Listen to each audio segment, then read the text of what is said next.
Pronto, tá gravando. Gravando. E somos nós hoje, né?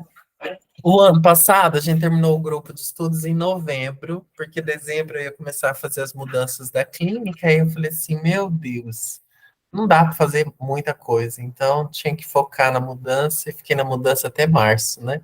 Até março mudando para cá ainda, devagarzinho. E agora eu resolvi voltar então, agora em abril, e a gente tinha parado no capítulo 4 do livro Nascido para Vencer, que fala sobre os roteiros de vida, os scripts de vida, né? E eu cheguei nós chegamos a estudar, né, o que eram os roteiros, que quando a gente pensa em roteiro, o que que vem à cabeça? Me ajuda aí, Thaís. O que que vem à cabeça quando a gente pensa na palavra roteiro? Algo que vai determinar as ações, o que é para ser feito. E o roteiro geralmente é usado em que contexto? Em contexto, no meu caso, só lembro do contexto artístico. Em Sim, contexto sim. do drama, no drama. Isso. A gente pensa num palco e a gente pensa num drama, né? Então, todo o script de vida para o Eric Berne, ele está voltado para um contexto dramático. Todo o script de vida, ele vai dizer de um contexto dramático que está programado e que precisa ser dirigido, atuado, exatamente como foi programado pelo roteiro. Então, a gente já tinha visto isso no encontro passado, a gente passou por isso, e agora nós vamos entrar hoje em roteiros culturais e roteiros subculturais. O que seriam roteiros culturais? O que que passa aí na sua cabeça, Thaís, sobre roteiros culturais? Dos inconscientes coletivos, as coisas que a gente segue de costumes, hábitos, seria isso? Isso. Aquilo que é construído por hábitos e costumes do coletivo, né? A cultura é tudo isso, né? Cultura é tudo que o homem produz. E tudo que o homem produz em conjunto. Então, a gente tem alguns roteiros culturais, ou seja, algumas programações, atuações, papéis, modos de se comportar já estão determinados pela cultura. Por exemplo, o papel do homem e o papel da mulher. Ele já é um papel determinado aqui na cultura brasileira de um jeito, na cultura islâmica de outro jeito, na cultura japonesa de outro jeito, tá? Em cada cultura você tem um papel determinado e o que se espera que esse indivíduo nesse papel faça, né? A gente sempre vai ser então pelas normas da cultura a atuar nos papéis em que a gente desempenha, tá? Então é sempre algo grande, né? Algo muito maior. Tem uma. Deixa eu liberar aqui para alguém entrar. Jennifer. Jennifer, seja bem-vinda, Jennifer. Por exemplo, existe um script dramático que ele cita no livro em relação ao judaísmo, em relação ao povo judeu. Se a gente pegar ao longo da história, o povo judeu vai viver o triângulo dramático vítima, salvador e perseguidor em todo um período histórico. Vocês já perceberam? Então, em todo período histórico, tem um salvador, tem um perseguidor, e eles são as vítimas. E, ora, isso também muda de papel. Ora, são os judeus os perseguidores, né, perseguindo outras minorias e por aí vai. Hoje, o cristianismo é maioria, né, então eles ficam em minoria, e no período ali da Segunda Guerra, a gente viu o tamanho do drama que foi esse papel que já está programado e já está meio que roteirizado, né, ao longo dos anos, aí dos milênios, a gente pode dizer. Que mais que vocês se recordam de cultura, de roteiro que pode estar inserido numa cultura? Vamos pensar especialmente naquilo que é dos nossos ancestrais, né, da cultura de onde nós viemos. O que é que está aí já meio que programado?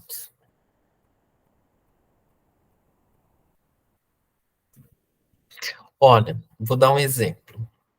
Eu tenho alemães, né? Os Billerbeck, que é da família do meu pai, são alemães, que desembarcaram na Argentina e depois migraram para cá, para o Brasil. Também tem paraguaios, por lado de pai, e também tem nordestino, brasileiro nordestino mesmo, né? Da cabecinha chata. E por lado de mãe tem japonês. Ah, uma coisa que é natural no Japão é uma cultura suicida. Vocês sabiam disso? Que o harakiri, ele é culturalmente aceito quando você deixa de ser uma pessoa digna. Então, você percebe que você vai perder a sua honra, né? Ou que você deixou a sua honra duvidosa, que você perdeu a sua dignidade, você é esperado pela cultura. Gisele, seja bem-vinda, Isabel Neves, seja bem-vinda.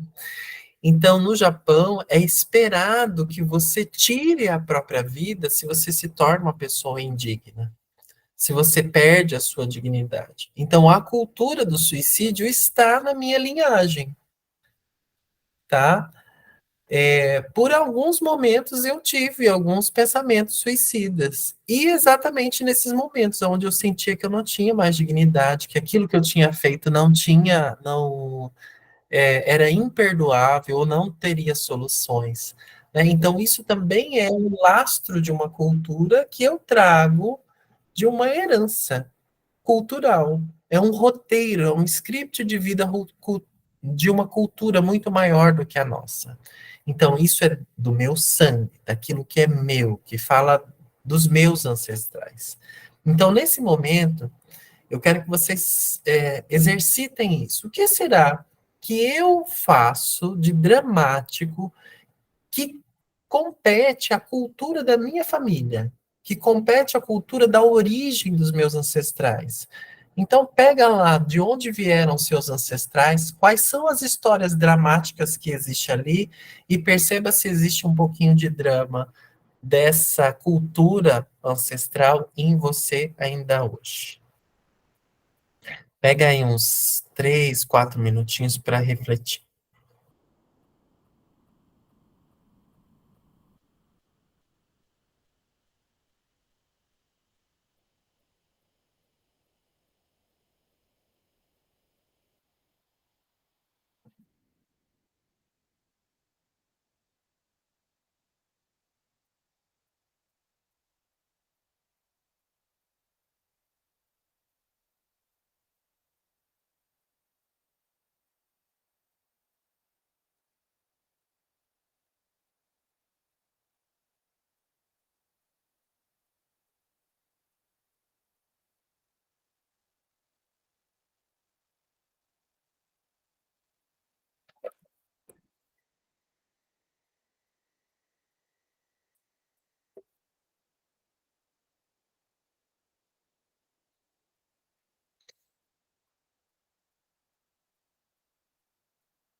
E aí, tem alguma coisa na cabeça?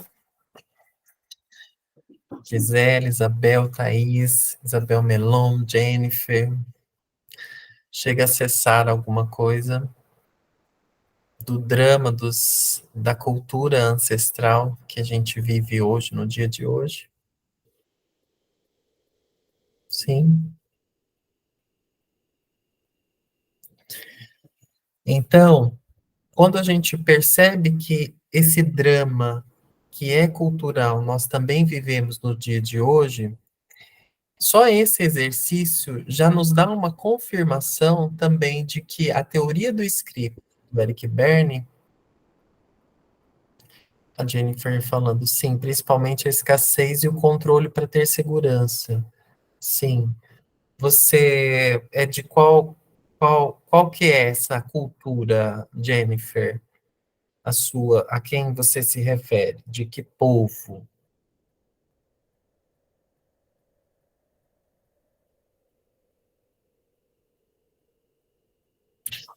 Escreve aí.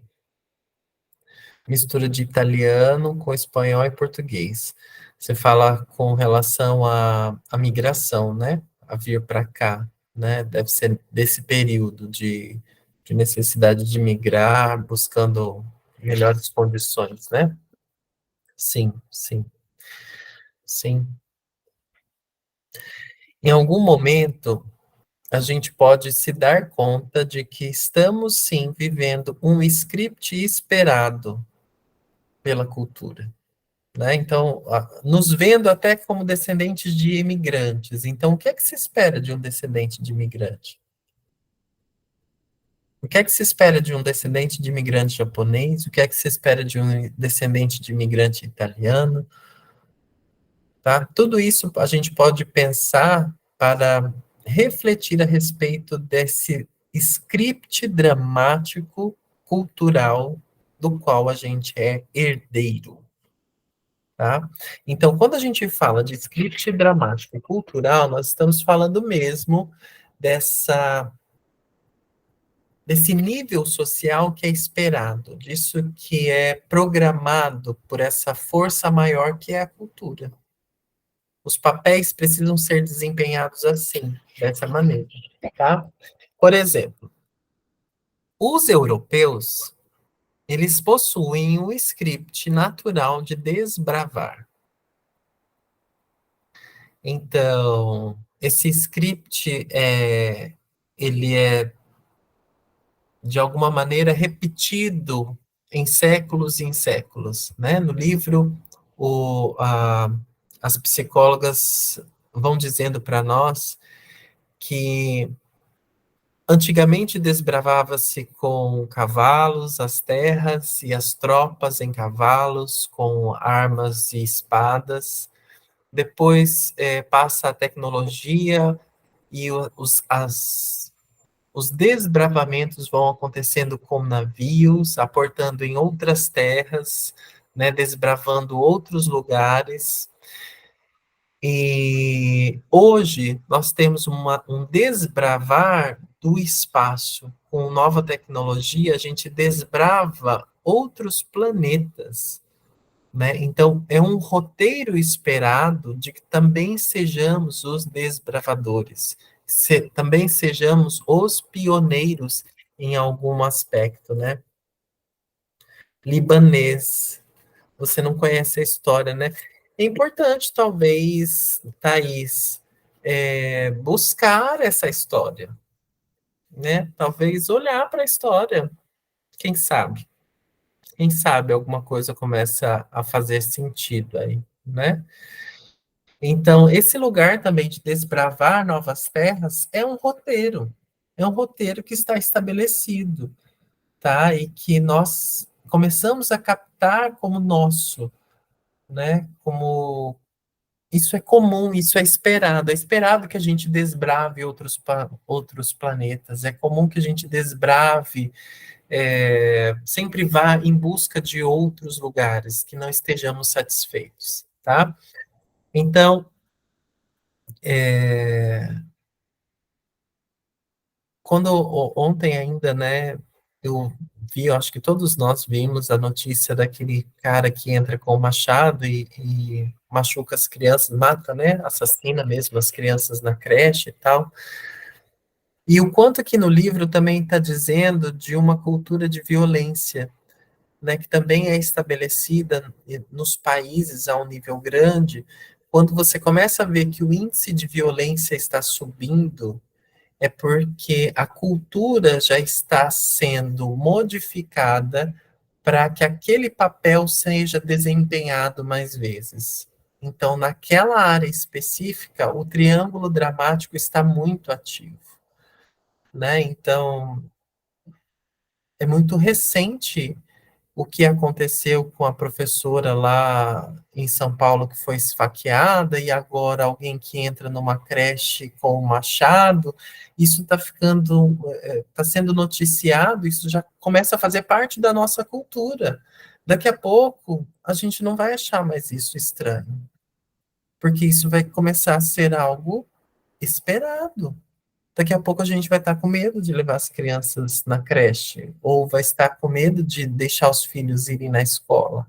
Porque conforme vai aumentando o índice, a gente vai se habituando a esse papel, tá? Ao papel de ter medo desse agressor e querer ser o agressor do agressor. Porque a primeira coisa que a gente fala é ele deveria morrer. Né? Nossa, ele precisa de um castigo terrível, são crianças, né? A gente imediatamente quer salvar essa vítima perpetrando o perpetrador. Então, esse roteiro dramático, cultural, está impregnado em nós. E é importante termos consciência do que é nosso e do que é da cultura. Do que é meu, que faz parte de mim, e do que faz parte de um todo do qual eu posso desvencilhar e pagar o preço por isso, tá? Tem um outro episódio que elas dão como exemplo do caso de uma chinesa italiana, uma chinesa. Vocês chegaram a ler essa parte da chinesa? Eu achei muito curiosa essa parte, por quê? Porque ela diz assim que no encontro, né, de análise transacional, uma moça que era chinesa, ela disse que ela estava cansada e queria muito modificar esse modo de não ser uma pessoa que pode se expressar, porque ela foi educada como uma mulher chinesa a ser uma pessoa contida, a não fazer embates, né, a falar baixo e a não expressar sua opinião porque pode magoar as outras pessoas. Então, ela não queria mais isso. Ela entendia que esse era um papel cultural da mulher do país onde ela estava, mas que ela não queria mais aquele papel. Então, foi proposto para ela uma técnica da Gestalt que era viver o oposto, viver a polaridade oposta. Então, pediram para ela assim: tá, se os chineses são assim, se as mulheres chinesas são assim, qual seria a mulher extremamente oposta à mulher chinesa? Aí ela falou assim: talvez a mulher italiana, que é expansiva, que fala com os braços, que fala alto, que expressa, que pode ser raivosa, né? Que também pode ser trabalhadora, e também pode ser a gestora de todo um lar, ela pode ser a rimo de família, né? Enfim, foi proposto para ela, então, vivenciar esse lado oposto e ela começar a conversar com os participantes como se ela fosse italiana. E disse que ela, então, começava a fazer com sinais e falava com todo mundo assim, e tarararará. À medida que ela foi experimentando, né, e impregnando e permitindo, se eu acho que a palavra é essa, né? À medida que ela foi permitindo estar no lugar da italiana e conversando com todo mundo como se fosse italiana e se expressando e colocando para fora tudo o que ela pensava, ela se vê exausta e cai na cadeira e fala assim: "Mamma mia, mas como é bom ser italiana, né?" E aí ela pode experimentar esse lugar de oposição, que é uma cultura totalmente diferente da cultura dela, que era ser chinesa, contida, muito educada, né? Não pode expressar-se para não chatear as pessoas, né? Bom dia, Roseli, saudade, viu? Que bom que você está por aqui. Que bom, que bom. Venceu a tecnologia, né? Eu vi sua mensagem lá. Venceu a tecnologia. Parabéns. Então, nós também podemos ir contra esses roteiros. A gente também pode redecidir os roteiros culturais. Com o estado adulto presente, a gente pode fazer análise e perceber, nossa, mas espera aí. É digno para a cultura dos japoneses quando nós fazemos algo que aquilo é grave, que eu me suicide. Na cultura japonesa é assim. Mas eu não quero fazer isso. Isso é digno dentro da cultura, mas não é necessário. Eu tenho outras culturas que me abrem outras possibilidades, né, dos quais eu posso reconhecer que eu causei um dano a alguém e eu posso me mover para reparar esse dano. Tá? Eu não preciso, então, carregar essa cultura impregnada em mim. Eu posso fazer uma mudança de script. Eu mudo o script, altero. Eu sou o diretor, fui eu que escrevi o script, eu que aceitei o script da cultura, agora eu modifico o script. Eu faço uma alteração de script, tá? Porém, se eu não estiver consciente e se eu não aceitar que eu tenho esse script, porque o que acontece na maioria das vezes? Primeiro, eu não tenho consciência. Segundo, quando eu tomo consciência, eu resisto, eu nego. E a negação é o lugar que cria tensão e faz o efeito elástico, né? Quanto mais eu tensiono, quando eu solto a ponta, aquilo vem com tudo, peraí, e dói com muita intensidade. Então, se eu dou conta de olhar para a realidade e aceitar a realidade sem negá-la, sem criar tensão, tudo isso se afrouxa e eu posso fazer uma alteração de script. Se eu olho, mas eu nego, o script permanece. Não tem alteração. Por mais que eu queira mudar. O script vai continuar. Porque tem uma tensão gigantesca. É como se fosse uma caneta que nenhum Errorex apaga. Né? Que nenhum Errorex cobre. Tá? Já tentaram pagar aquelas canetinhas marca-texto com Errorex? Não apaga, né? Ela sobe em cima do marca-texto, assim, e volta. Algumas culturas, quando... Por que é tão difícil? Por que vocês acham que é tão difícil de fazer modificações em roteiros culturais?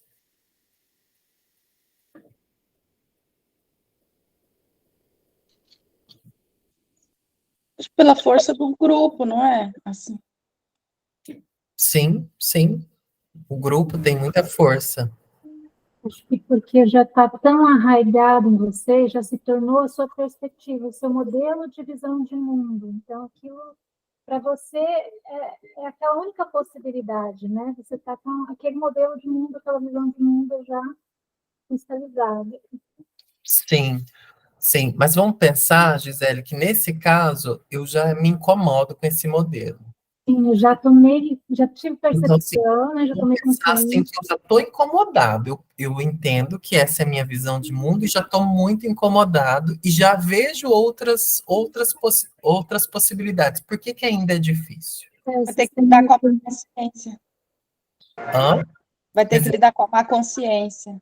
Lidar É com a isso, consciência. isso que eu ia falar também. A pessoa Isso, tem medo de ir de encontro a tudo que já está montado, né? Então, eu acho que isso, é isso que ela quis dizer também, da má consciência. Tem isso, que ter coragem, né? Para ser Não ovelha negra. e não pertencer, né? isso, e não pertencer. Por quê? Vamos pensar na teoria básica de grupos. In groups, os grupos de dentro e os grupos de fora. Quando eu estou no grupo de dentro, eu tenho uma grande sensação de pertencimento e dá uma liberação gigantesca de algumas substâncias, tá, e neurotransmissores que são com base em ocitocina, né, que fazem com que eu me sinta muito pertencente àquele grupo. Tudo que vai arriscar a minha saída me libera adrenalina e cortisol. Então, tudo que me faz arriscar sair do grupo de dentro, que é o grupo onde eu tenho liberações de ocitocina, faz com que libere adrenalina e cortisol. Se eu não estou bem regulado quando eu tenho descargas adrenérgicas e de cortisol, eu não dou conta de fazer. E a gente, para estar bem regulado em descarga de adrenalina e cortisol, a gente precisa ter um experimentado situações de posicionamento que deram certo. posicionamento e arriscar, né? Se eu arrisquei e deu certo depois, eu paguei um preço, mas depois eu vi que houve uma expansão, eu acumulo uma memória, uma vivência de que descarga de adrenalina e cortisol é legal. Então eu posso arriscar porque eu vou somando experiências de que se eu arriscar ir para algo novo, eu expando e cresço. Mas quem tem na história da sua própria cultura que ao arriscar se deu mal?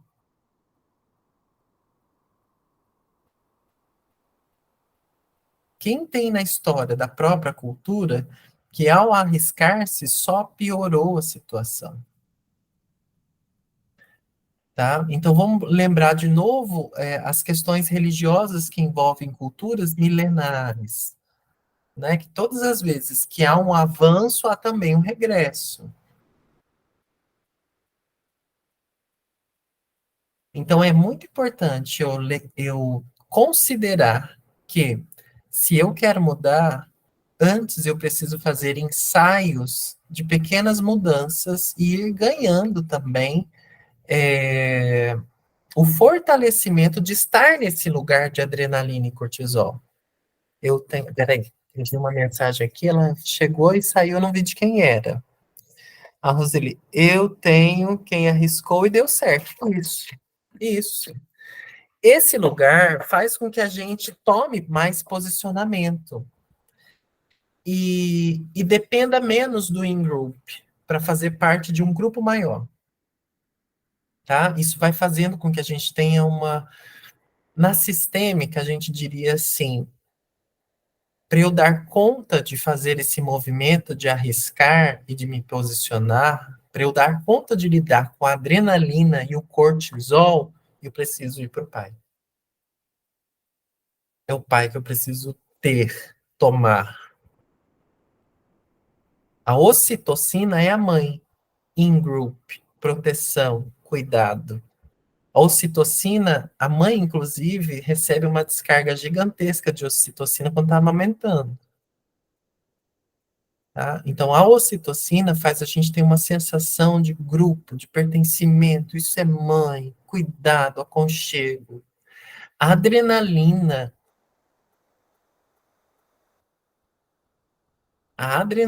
e o cortisol elevado é pai, é o guerreiro.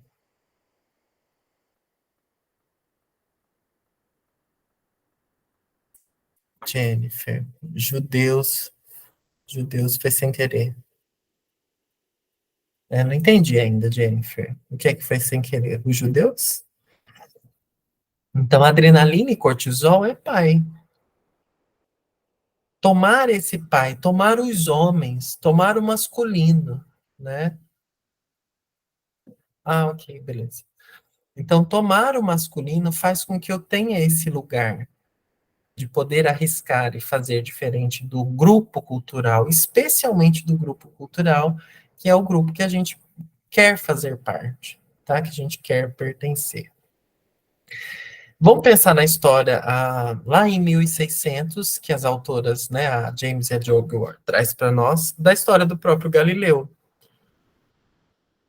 Antes até, né, 1600 é outra história, é uma história de Boston, do Galileu lá bem antes, né, da própria ciência, onde, enquanto a gente achava que o Sol girava em torno da Terra, e Galileu fez os experimentos e percebeu que não, que era o contrário, a Terra que girava em torno do Sol, né? E ao dizer isso, ao tirar o homem do centro do universo, Galileu foi aprisionado e perdeu a vida. Tá? Então, você ir contra o sistema, pensando com a sua identidade, sendo você, né? Isso pode ser um crime. Isso pode ser considerado um erro terrível. E você pode ser eliminado por isso. E aí a gente vai no tempo mais adiante. Oi, Isabel. Oi, querida. É o seguinte, quando você fala de Galileu aí, me lembrei de uma coisa.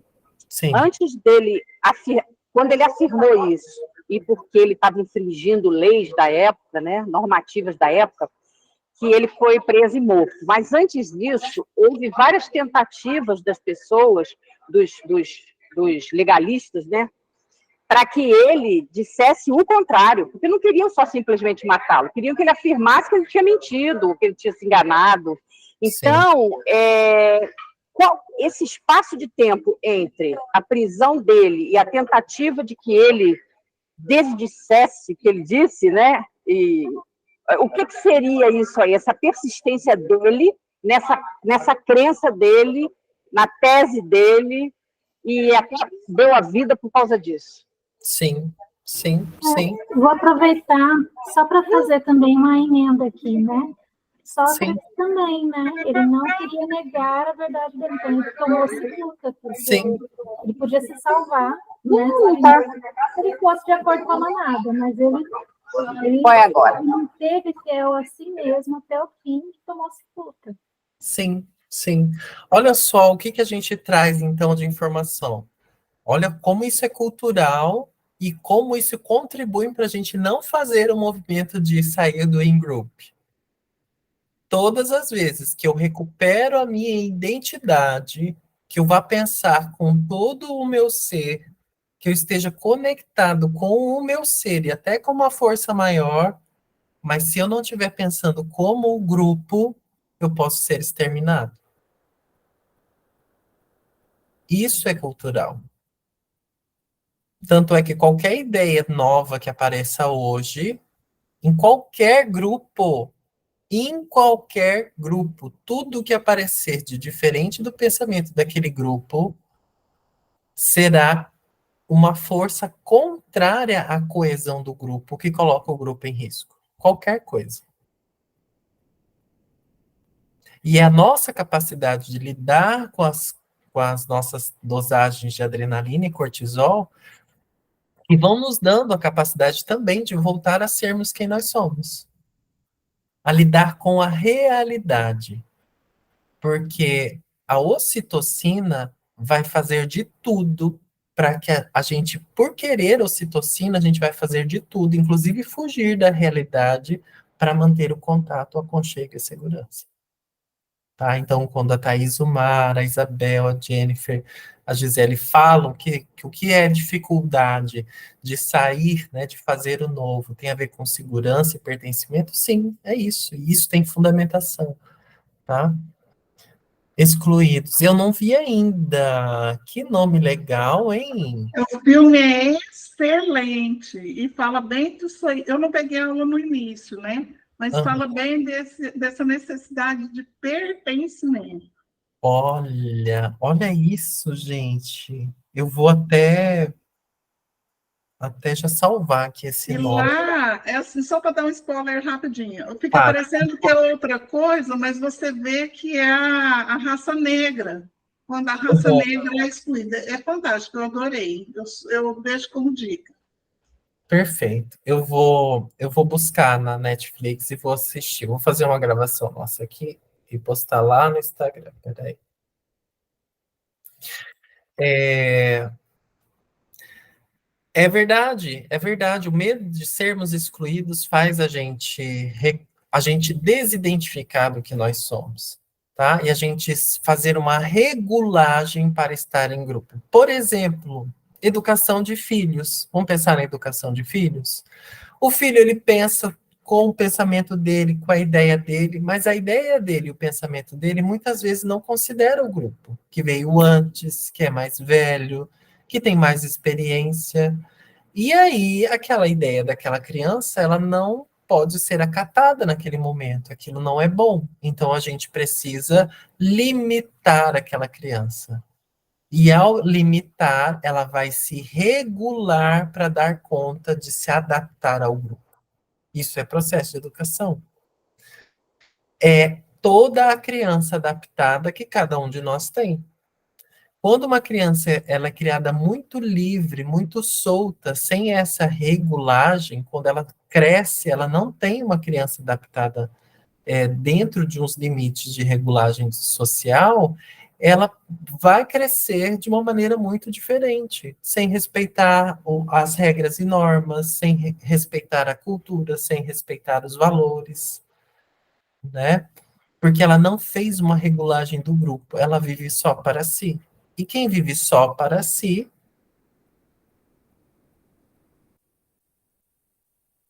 não tem a força que um grupo tem, tá? E acaba esmoecendo. Geralmente essas pessoas são massacradas ou elas se tornam grandes lideranças para manobrar o grupo em favor próprio. Aí vão ser políticos, né? Vão ser pessoas diretoras de grandes empresas, mas elas não pensam no grupo, elas pensam unicamente em si, tá? Então, também existe uma necessidade mínima de regulagem nossa para fazermos parte do grupo. E isso é biologicamente necessário, tá? E nós temos também uma outra história lá em 1600 que ele conta de uma mulher que estava indo contra os preceitos da igreja daquele período e que por ela afirmar que a mulher deveria sim poder falar, poder opinar em questões da sua opinião a respeito da palavra, da Bíblia e tudo mais, e por isso ela foi condenada à morte. Uma única pessoa saiu em defesa dela, que foi uma outra mulher, uma jovem de 20 anos, que também foi condenada à morte por sair em defesa dela. Então, nós estamos cheios de exemplos aí, mostrando para nós o quanto é arriscado a gente dar esse passo, tá? Adiante e sair do in-group para ter a nossa própria identidade. Então, é por isso que muitas vezes a gente se desidentifica, a gente perde a nossa identidade para confluir com a identidade do grupo. Para pensar como o grupo pensa. Para entrar no movimento que a gente chama movimento de manada. Tá? E aí a gente entra no script do drama da cultura. A gente viveu muito isso na política no ano passado. Né? Nossa, o pensamento de manada estava pleno. Tem coisa mais dramática do que o que a gente viveu? Não tem. É um drama cultural, tá? É estabelecido ali um drama cultural. E também nós temos as subculturas, que são as pequenas culturas dentro das culturas maiores. Por exemplo, cultura de gênero, o que se espera de um homem, o que se espera de uma mulher, o que se espera de um homem e de uma mulher no Brasil, o que se espera de um homem e de uma mulher lá na Rússia, por exemplo. Eu lembro, não sei se alguns de vocês chegaram a conhecer o Jefferson Montreozol, que ele é um doutor em psicologia, eu trouxe ele aqui no espaço para fazer um curso para nós sobre clínica, que foi maravilhoso, por sinal. E ele foi fazer o doutorado dele, apresentar o doutorado dele na Rússia, e ele é homossexual. E a tese e a defesa dele era sobre a clínica com homossexuais. E a orientadora dele sugeriu que ele fosse à Rússia. A Rússia. Na hora que ele me contou, eu falei, você tá louco? Como você vai à Rússia, um lugar onde homossexualidade é crime? Você foi na boca do lobo, cara. Ele falou assim, cara, eu fui porque a minha orientadora achou que seria muito interessante. Cheguei lá para apresentar e defender meu doutorado, eu fui avacalhado. As pessoas me olhavam como se eu fosse um doente, né? Assim, nada do que eu falava fazia sentido, nada do que eu falava era importante. Foi totalmente desconsiderado. A experiência para ele foi muito ruim. Por quê? Porque aqui, no Brasil, existe um papel para o homossexual. Na Rússia existe outro papel. No Japão existe um outro papel. Tá? Para o homem, para a mulher. Agora a gente tem a questão do transgênero, né? Também é assim em cada uma das culturas maiores. Como que cada cultura lida com essas questões que vão aparecendo e surgindo e ganhando outros nomes, outras roupagens. tá? Cada cultura vai ter dentro de sua cultura uma subcultura, ou seja, subpapéis aos quais a gente precisa desenvolver. Ricos, pobres, são papéis. Que papel você está aí dentro da classe social? Qual é a sua classe social? Você é pobre? Você é extremamente pobre, que sua renda per capita é menos de R$ 200 por mês? Você é pobre, que sua renda per capita é de R$ 200 a 300 e a R$ 600 por mês? Não, pobre é 3.000, né? R$ 3.500 de 600, de 200 a R$ 3.500 por mês por pessoa, você é considerado pobre. Classe média, você é rico? Qual é a classe social do qual você faz parte? Qual é a classe econômica que você faz parte? Onde é que você está situado na classe econômica? Tá? E como é que você vê as outras classes? Porque se você é pobre, se você é classe média, se você é rico, você faz parte de um subgrupo dentro da cultura. E como é para um pobre subir e tornar-se, por exemplo, um emergente? E como é para um rico perder tudo e ficar pobre? Como que se lida com esses papéis novos que a gente vai experimentando ao longo da vida e da existência? Tá? Todas as vezes que a gente estiver vivendo polaridades, oposições, a gente pode estar vivendo um papel dramático, tá? Ou seja, se eu vivo uma polaridade, em algum momento eu vou precisar viver a outra polaridade. Se eu vivo como polaridade, tá? Tem um exemplo que ela dá já no finalzinho do capítulo de subgrupos, que é de um menino mexicano, em que ele diz assim que na adolescência, para ele é muito difícil ser um menino mexicano morando nos Estados Unidos, porque o inglês dele nunca é fluente, porque em casa ele não pode falar inglês com a família, ele tem que falar em espanhol com a família. E a aparência dele, a mãe dele acha bigode a coisa mais linda do mundo e acha que todos os homens devem usar bigode. E na escola eles pedem para os meninos rasparem a barba. Então, para ele é muito difícil estar dentro de um subgrupo mexicano dentro de um grupo cultural americano. Então, como que nós lidamos com a nossa subdivisão também de classificação dentro da cultura maior? Onde está o nosso adulto que analisa o que é a nossa identidade, o que é a identidade do subgrupo e o que é a identidade do grupo? Ou será que nós vamos como a manada? Ah, eu sou homossexual. Então, para ser homossexual, eu tenho que fazer isso, isso, isso, isso, aquilo. Ah, eu sou pobre. Então, todo pobre precisa fazer isso, isso. Ah, eu sou rico. Então, eu sou pobre, mas quero aparentar rico. Então, eu preciso andar igual rico e fazer isso, isso, isso e isso. Tá? Onde está o adulto que toma consciência de quem é você dentro dessa estrutura de roteiro de subgrupos e grupos culturais? E para a gente trazer esse adulto, a gente faz esse exercício mesmo. Olha primeiro para esses ancestrais. Qual é a minha história e qual drama carrega na minha história de ancestrais? Depois que eu faço essa análise de quais são os dramas dos meus ancestrais, eu pergunto qual é o drama que está influenciando a minha vida? Qual é o drama que eu estou copiando e repetindo? Percebo se tem alguma coisa ali que está determinado por essa cultura.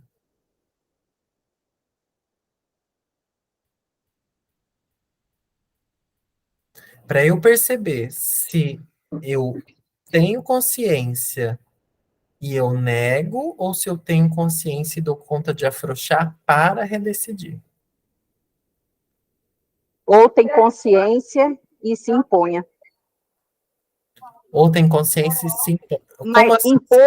impor do bigodinho que você falou, né? Do bigode.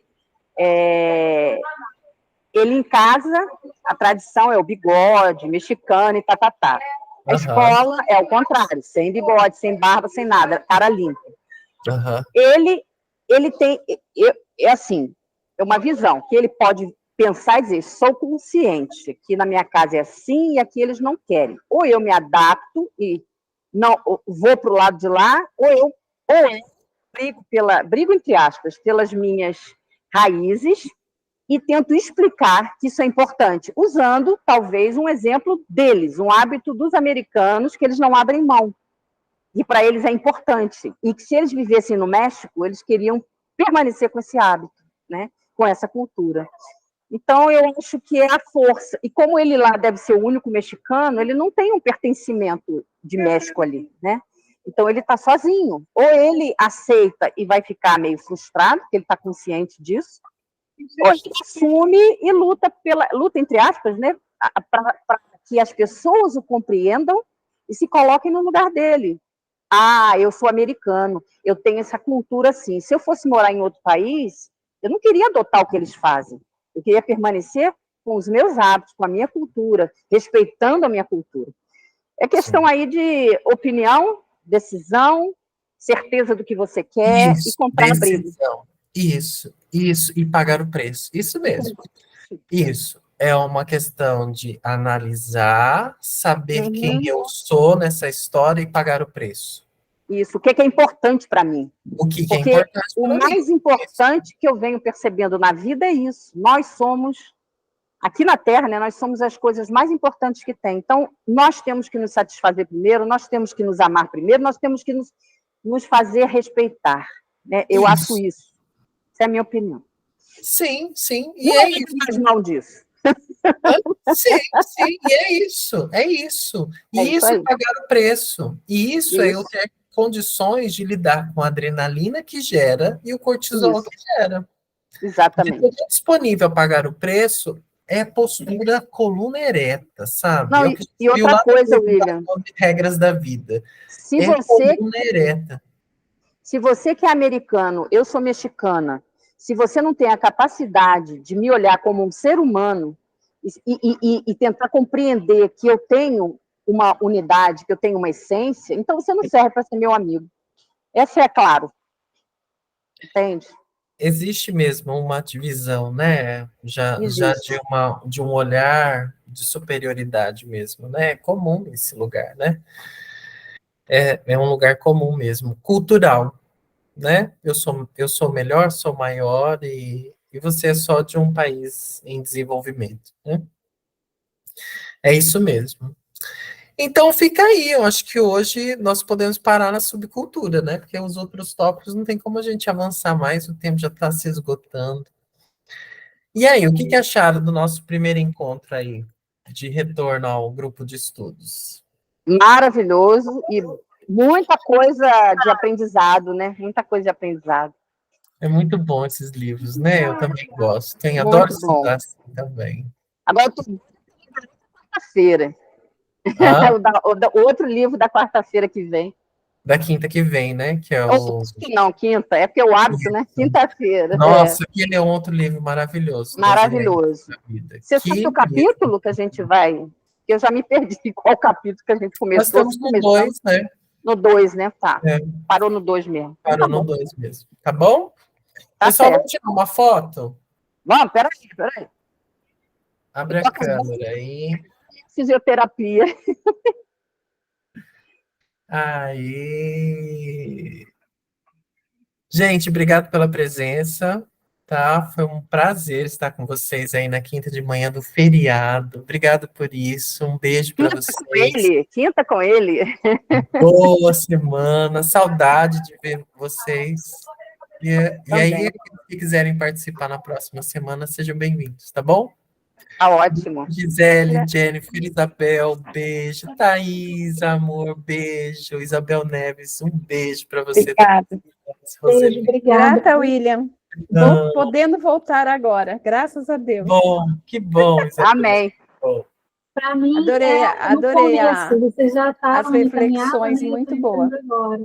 Seja bem-vinda, Gisele. Seja bem-vinda, tá? Eu gostei muito. Obrigada. Que bom. Beijo, gente. Tchau, tchau. Bom final de semana e boa Beijo. Páscoa para vocês. Tchau, tchau. Beijo, tchau, tchau. Coelhinho na casa de todo mundo.